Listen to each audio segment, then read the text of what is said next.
Hi, welcome to Shereen's kitchen. இன்றைக்கி நம்ம ஷெரீன்ஸ் கிச்சனில் அருமையான ஒரு குழம்பு ரெசிபி தான் பார்க்க போகிறோம். என்னென்னா தக்காளி குழம்பு. தக்காளி குழம்புல பார்த்திங்கன்னா நல்லா மசாலாலாம் அரைச்சி ஊற்றி நல்ல மணமாக ஒரு குழம்பு செய்ய போகிறோம். இந்த குழம்பு பார்த்திங்கன்னா வெறும் சாதத்துக்காக மட்டும் கிடையாது, இட்லிக்கு தோசைக்கு எதுக்கு சாப்பிட்டாலும் ரொம்ப நல்லாயிருக்கும். அந்த மாதிரியான குழம்பு தான் இப்போ நம்ம பண்ண போகிறோம். வாங்க பார்க்கலாம். தக்காளி குழம்பு பண்ணுறதுக்கு முதல்ல மசாலா வறுத்து எடுத்துக்கலாம். நான் ஒரு 2 ஸ்பூன் அளவுக்கு மல்லி, ஒரு 1/2 ஸ்பூன் அளவுக்கு சீரகம், அப்புறம் ஒரு 5 போல் வரமிளகாய் எடுத்திருக்கேன்.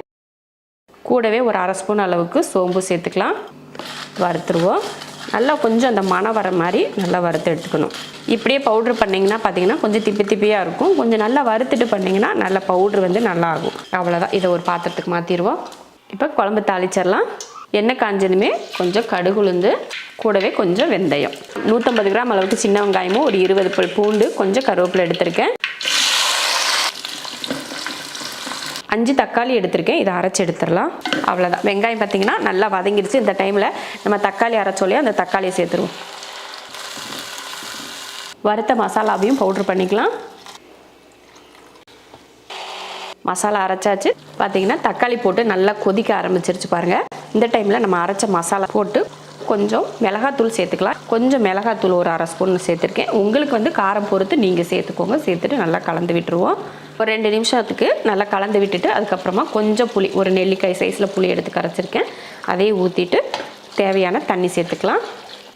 தேவையான உப்பு போட்டு கலந்து விட்டுறலாம். உங்களுக்கு தண்ணி எந்த அளவுக்கு வேணும்னு பார்த்துட்டு ஊற்றிக்கோங்க. ரொம்ப கெட்டியாலாம் இருக்கக்கூடாது இந்த குழம்பு. ரொம்ப தண்ணியாக இல்லாமல் கொஞ்சம் அந்த பக்குவத்துக்கு இருந்தாலே போதும். தேவையான தண்ணி, உப்பு எல்லாம் சேர்த்தாச்சு. இப்போ மூடி போட்டு ஒரு 7 நிமிஷத்துக்கு வேக விட்டுறலாம்.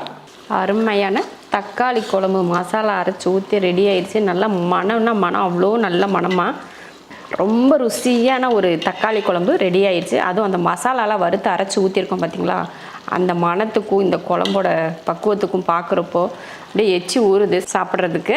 அந்தளவுக்கு பார்த்திங்கன்னா நல்லா எண்ணெய் பிரிஞ்சு வர ஆரம்பிச்சிருச்சு. இந்த டைமில் நம்ம ஆஃப் பண்ணிக்கலாம். இந்த குழம்பு பார்த்திங்கன்னா இட்லி, தோசை, அப்புறம் சாப்பாடு இதுக்கெல்லாம் ஊற்றி சாப்பிட்றதுக்கு அவ்வளோ அருமையாக இருக்கும்.